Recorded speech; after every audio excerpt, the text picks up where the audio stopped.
Hello everyone and welcome to today's episode of the Osasu Show. My name is Sagir Ibrahim. And my name is Adesu Welsi. We will be your host at the 5th edition of the Osasu Show Symposium. Today's episode marks the end of a series which focuses on the need for an amended constitution or a brand new one which expectedly will be the answer to Nigeria's challenges. On this episode of the Osasu Show, we will be focusing on the perspectives of civil society actors on the current constitution review process. We conversed with several civil society actors who shared their individual opinions on what a true constitution amendment process should entail. This series were put together ahead of the 5th edition of the Osasu Show Symposium organized by the Osasu Show Foundation and will be happening on Monday, 16th of August. It is themed State of the Nation, the People's Constitution. Sit back and enjoy the show. There are certain moments in the day when I need my me time to just unwind and indulge.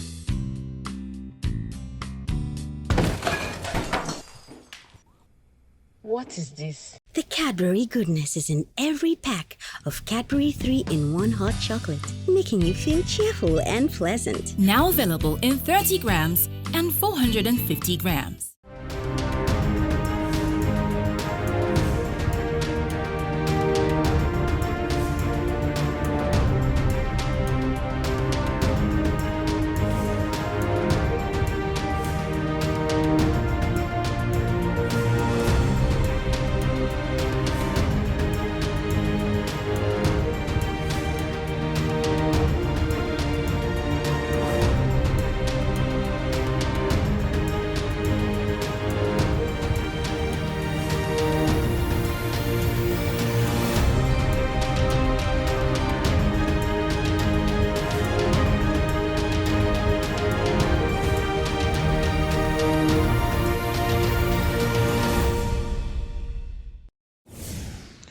When asked about the ongoing constitution review process, the stakeholders addressed the process as concerning and not a true representation of the yearnings of Nigerians.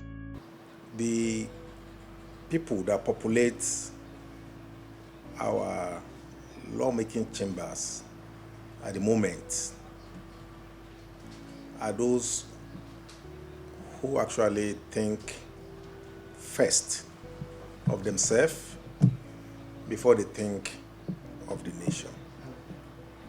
And I will refer you to a very recent example of the heat transfer of electoral results that was rejected by them for no good reason.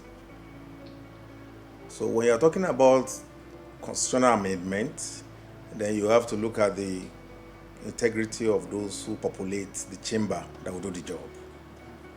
So by the example I gave you now, you know that to me as a person, my personal opinion, it's an exercise in futility. Some quarters want us to go back and adopt the 1963 Constitution. Some other quarters want us to look at the 1999 Constitution and continue amending that Constitution to meet the test of time. Some other people are saying, let's scrap this present constitution, let's have a constitutional conference and let the Nigerian people decide what kind of constitution they want and what kind of system of government they want. And I've listened to so many of this conversation, but what is certain is the fact that the constitution we have today, it's not a constitution that meets the test of time and that guarantees that liberty would be achieved in Nigeria. So today our constitution would not meet our imagined challenges and the issues that Nigeria face. And I believe that as much as we must continue to dialogue, time is not on our side. And I believe that the voices of and the collective voices of citizens are important. If they don't trust the legal and regulatory framework, what guarantees freedom of association, freedom of movement, freedom of healthcare, education, what guarantees their rights as citizens and Nigeria's sovereignty, they would not, if they don't trust that document, they would not support the implementation and ensure that the vision of Nigeria and our forefathers are achieved. So I believe that now is the time for us to take that bold step and agree as a collective and bring a constitution that the people would trust the people will support and government can implement without bureaucracy. It's an important conversation because, you know, the Constitution is the ground norm. This is it's where every other law draws its life from, which is why it is a provision that says any law that is inconsistent with the Constitution is, to the extent of its inconsistency, null and void. And there's a lot of interest in the Constitution. Why? Because it sets out, beyond just setting out the powers of government and institutions that we have, it defines our fundamental rights as citizens, and it puts in place processes, systems, and even principles that would that safeguards and protects the interests of the people, but also ensures some form of orderliness in the system. However, our Constitution has come under a lot of criticism, and citizens have also expressed their displeasure. That is because, first, the preamble says "with the people," but there is this sense of disassociation with the people, or rather a sense of disassociation with the Constitution for the people, because a lot of citizens feel this Constitution, if we truly want the term "with the people" or the preamble to truly represent "with the people," then we need to have a national conversation in making a new Constitution where there is a sense of participation, and we can justify our Constitution subsequently that, okay, this Constitution was a product of national consensus and deliberation.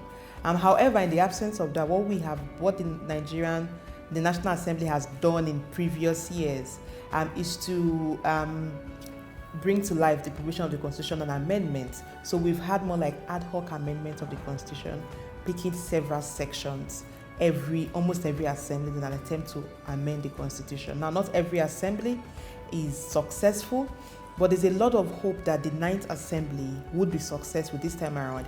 But also amongst the civil society partners and even the citizens is also that we need to see National Assembly show some level of sincerity of purpose and seriousness in truly capturing the interest of the people as reflected or as expressed during the public hearings at the zonal levels. Remember, we had the zonal public hearing and the national public hearing.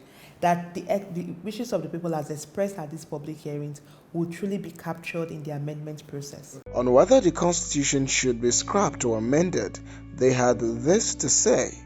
Those who are calling for the Constitution we have now to be scrapped, I think it is an idea that is coming from a deficit mind.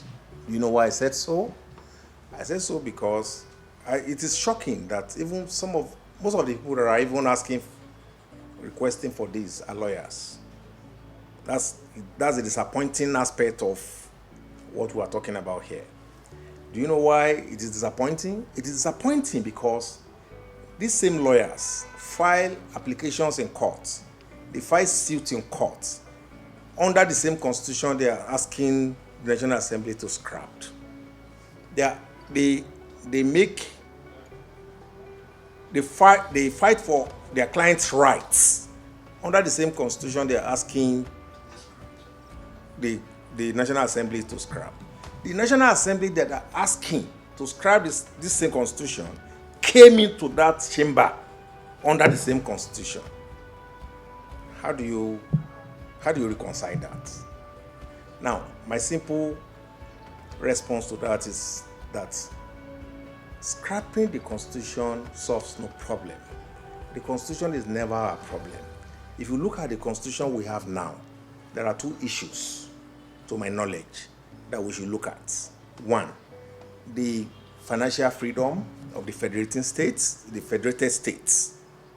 financial freedom of the states I think we have 36 states in Nigeria now. The financial freedom of those states is what is very key. Are you with me? And then the second point is the issue of security. When we talk about legitimacy is in the hands of the people. Today, President Muhammadu Buhari is the president because he won the majority, and that gives him legitimacy and recognized by the Constitution. Again, we have what you call transitional process. The reason why you have transitional process, or in some instance, and I'll use the analogy of when President Goodluck Jonathan lost the election, and then you had President Muhammadu Buhari takes over. There was a transition process, So what we can do is to have a transitional process whereby we agree as a collective, as people, as citizens and as active citizens, agree that this is the kind of constitution we want, and then transition from what we have currently to what we want to achieve. But what this also means is we need both the judiciary, the executive, and the legislators. And now let me tell you their roles. We need the National Assembly to kickstart this conversation and have a cross-sectorial and geopolitical conversation. So you have different conversation in this six geopolitical region. Bring stakeholders in different sectors and have conversation. And from those conversations, you inform a report. Then you bring lawyers together. Then now draft a constitution that would now be trickled down to the grassroots and collect feedback, and you have a final document. When you have that passed through parliament, so that's the Senate and the House of Representatives, harmonized and sent for presidential assent, you need the executive to agree and commit that they would sign it into law. And then you need the judiciary to interpret it and ensure that we are, when we're doing this process, both international treaties that Nigeria has signatory through, we're not contradicting any international laws or set down rules, and ensure that this transitional process is also constitutional and it has the legitimacy of the people, so that we're not caught in a web of litigation where you have people taking, both either the government or taking various groups to court. And mind you, even if people are aggrieved and go to court, you still need the judiciary, because the judiciary is the last hope of the ordinary man. And this case could go as far as the Supreme Court. So we need an interpretation that allows that power truly belongs to the citizens, and the citizens can decide their own fate and the fate of Nigeria, because this is what the new constitution hopes to achieve. So the conversation around the constitution and how citizens uphold the provisions of the constitution begins with how we are educated on the constitution. Now, if you go to our educational systems, we don't have special sessions in schools from as the elementary level, so primary schools, In fact, from as lower than primary schools, where you have classes, people being taught about the Constitution, what's the history of our Constitution, what is in the Constitution, what are our rights in the Constitution. So there's never a too early time, or it's never an early age for people to learn about the Constitution. And I think that is one thing we need to start with the review of our education curriculum, to introduce a broader program on civic education that captures our history as a people, because we don't have histories taught. Mostly you just have histories for the students in the arts. Most of the students that go through the science program, even social sciences, do not have any interaction with our history or governance system or even the Constitution. So we need a curriculum for our education system that begins at an elementary stage, introducing key program subjects on history, government, and our Constitution. Several sections of the Constitution, what our rights are. You go to some countries and you see young people quoting the Constitution for you, quoting the electoral laws for you. Now, it shows that they have been taught, they understand the importance of that, and it also helps them value their citizenship. It helps them value their role in elections. At times, when it comes to voting, you don't need to start convincing them to go, because they already understand the value. They've already been taught the importance of participation at an early stage, so they grow with it. And that is how we also build leaders. Because what we have these days, you interact with some people in the National and even the State Assembly. Some lawmakers are learning the Constitution just after they won elections. So you have people who are learning about the basic thing as the Constitution when they are on the job. They also expressed skepticism on the ability of the current National Assembly to amend the Constitution to meet the realities of Nigerians. How do you explain that we have a nation of 200 million people, and majority of Nigerians who travel abroad, they do well. They make good names for themselves in medicine, in engineering, in information technology, and the rest of them. And then the person who is holding sway, who is governing us as a nation today, as I speak to you now, does not even know where his WAEC certificate is. And it's being deputized by someone who is a professor of law, who is a senior advocate of Nigeria, of anywhere you go in the world. It's not a standard you can wave aside. That's what I'm talking about. And then, as we speak now, he doesn't even have a voice in the government that he belongs to. That's the nation we run. And then you expect a National Assembly, you expect the National Assembly to come up with an amendment of a constitution that will take care of the yearnings and aspirations of Nigerians as a whole. Everybody in public sector in Nigeria watches the body language of the president before certain things are done. As you see them in the National Assembly there, every one of them is thinking of how to come back in 2023. And you cannot remove their coming back. You can't divorce their coming back from the body language of the president we presently have. You understand what I'm saying? So Nigerians should focus their attention now, not on constitutional amendment, but on who will replace the kind of people that populate both the executive and the National Assembly at the moment for the good of every one of us. So the two ways I'll answer this question. Are they capable? Yes. Would they do it? I'm not sure. The law of today have given them legitimacy. So the role of our legislators are to make laws and to provide oversight on the executive. So in making this law, are they able? Do they have the capacity to make this law? Do they have the resources? Yes, they have the capacity and they have the resources. Would they do it? Now, this is where the question mark is. Why is there a question mark? Now, let's go back to the constitutional amendment process, particularly the electoral amendment bill. We all saw the show of shame on national television, where our lawmakers were debating, sadly, and voting against electoral transmission of results in 21st century, in 2021, ahead 2023 election. So again, are these people at the National Assembly, do they have the collective interests of the people who they represent in various constituencies? Do they have their interests at heart? Or do they have their selfish and political interest forward first? So that's why there's a question mark. Do they have, the capacity? Yes, they do, but I don't think they have the political will, or they want to sacrifice, to bring about that decentralization of government, the devolution of power, and the kind of reform Nigeria needs. Because what this means, in simple time, without speaking politics, is the fact that most of them would lose their seat. They then called on the president to be more involved in the amendment process. If the president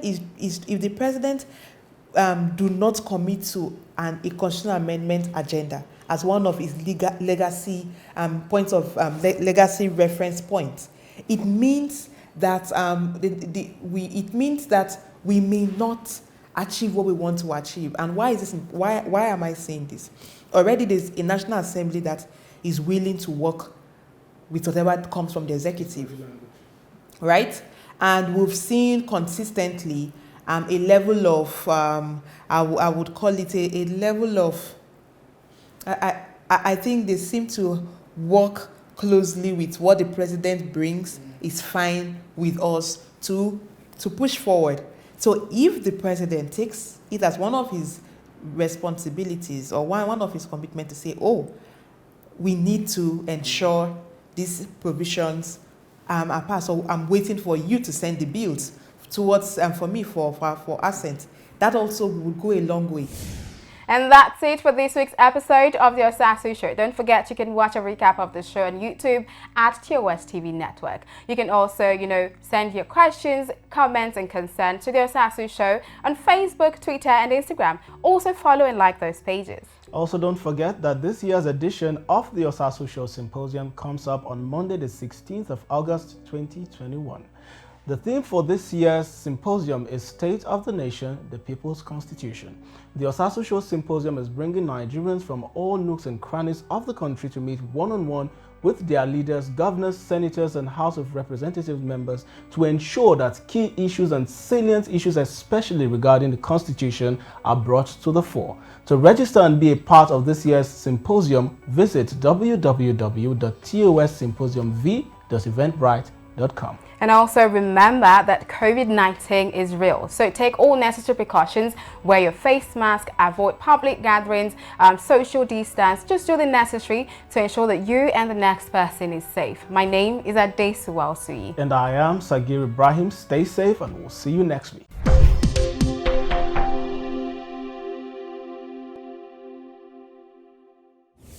As Africans, it became clear that we have no one to rely on but ourselves. For the past 4 years, the Osasu Show Symposium has championed impactful conversations traversing the public and private sector. TOS Symposium in 2017 was themed The New Economy and Its Impact on Less Privileged Citizens. If we want to address poverty, one critical element is infrastructure. The president has also currently approved new railway lines that he has asked us to go and look for loans. If you listen to the speakers, they talked about borrowing, credit, loan. It is our generation that would pay for that. Unfortunately, we the leaders, myself inclusive, have failed this nation. In 2018, the symposium was themed Nigeria Rising, It's Time, establishing social accountability between the electorate and leaders. What we want in this country, let them do road. They have started. I can see Amechi there. The first question is that they privatize. To who? To who? We're being told that the choice you have is to take the lesser of two evils. The common denominator in lesser of two evils is evil. In 2019, the symposium was on the 21st century woman and a role in national development. To go beyond what men are prepared to offer, the women must stand toe to toe and say, we have the capacity to make it happen for women. We have been able to make the case that there is no way we can achieve any kind of development without the full and equal participation of women. It's much more fundamental when you support a woman to get elected. But we must ask ourselves, despite the enormity of the work they have done, how come we are still at 6.4% representation for women? As a result of the global pandemic, the 2020 symposium was virtually held and focused on rethinking Africa in a bid to spur the continent's drive for economic growth in a globalized world with a paradigm shift perspective. In the world in which we are, rethinking Africa means that we have to take a second look at Africa's possibilities in the world today. It will start with political will. In the democratic setting, that these people are elected, it is very, very critical that you elect the right person. Africa will be great. And now, we bring to you the 5th edition of the Osasu Show Symposium, themed State of the Nation, the People's Constitution. Date August 16, 2021. Time 8 a.m. to 1 p.m. Venue, the International Conference Center, Abuja. Don't miss it.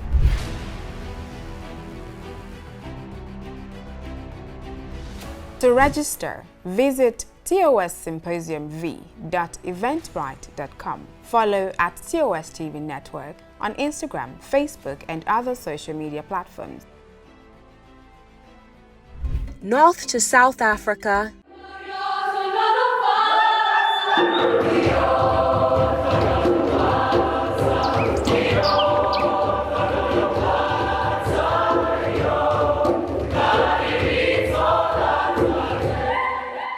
East to West Africa,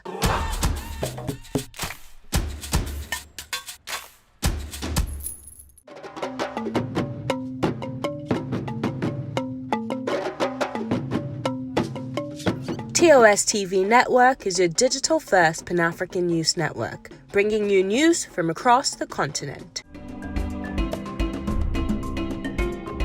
Visit our website www.tostvnetwork.com and follow us on social media at TOS TV Network on Instagram, Facebook, and Twitter.